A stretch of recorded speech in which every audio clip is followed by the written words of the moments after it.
Hello traders, Emmanuel right here and welcome to EME Forex YouTube educational channel.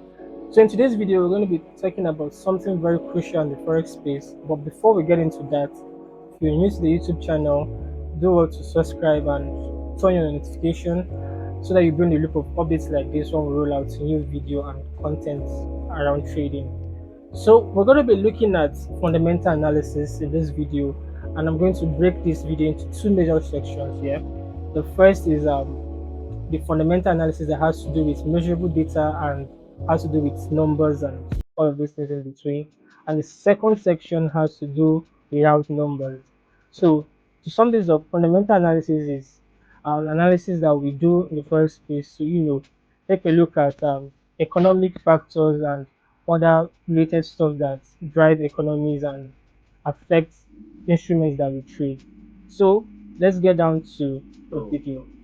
All right, so we're going to be looking at the major data points here. Firstly, which is like interest rate, and also we're going to be talking about CPI, which is also closely tied to interest rate, and the last one, which is like the biggest of all, that's non-farm payroll.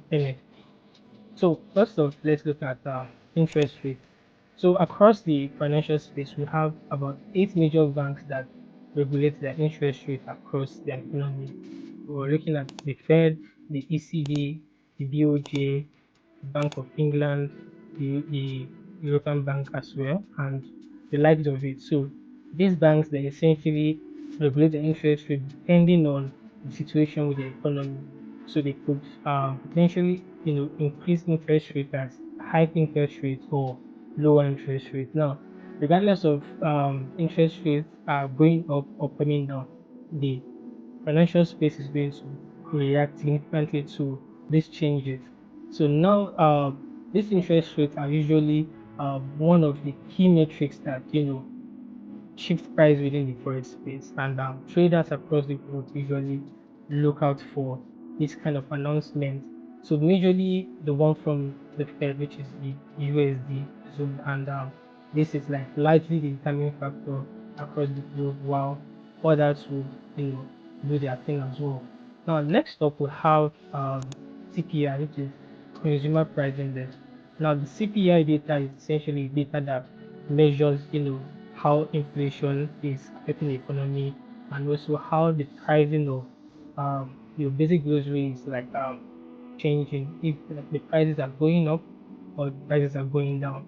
Now once we have prices of the usual groceries like a gallon of milk and like oil, and so on, once we are having prices going up here, the Fed usually has to touch the interest rate to use that as a means of regulating what's going to happen in the economy.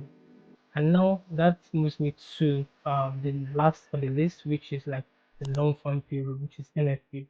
Now NFP is the biggest of all, and it's usually an announcement that covers like the changes in between employment figures. Do we have more people employed within the economy? Do we have lesser people unemployed?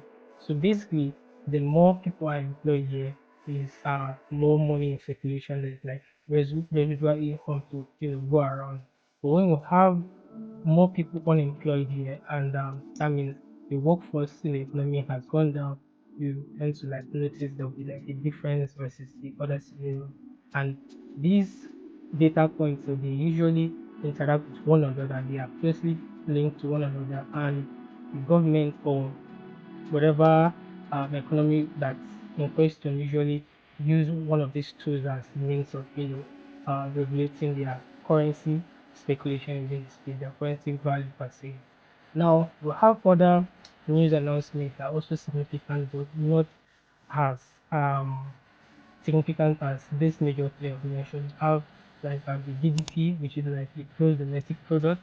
We also have other things that are within the GDP, like imports, exports, and how the workforce is. Now, these are like the major data points that has to do with fundamental analysis. And the next section of this video, so on the B part, we're going to talk about the other section of the fundamental analysis that doesn't have to do with data or any measurable figures.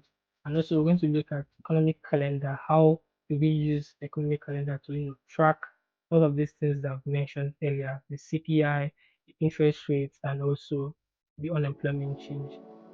We have these calendars at our disposal that helps us to be, ahead of the market, and we can, look out for these things before they are released. As traders, we want to, be ahead of the market by knowing all of these fundamental release before, we get on our trading activity for the day.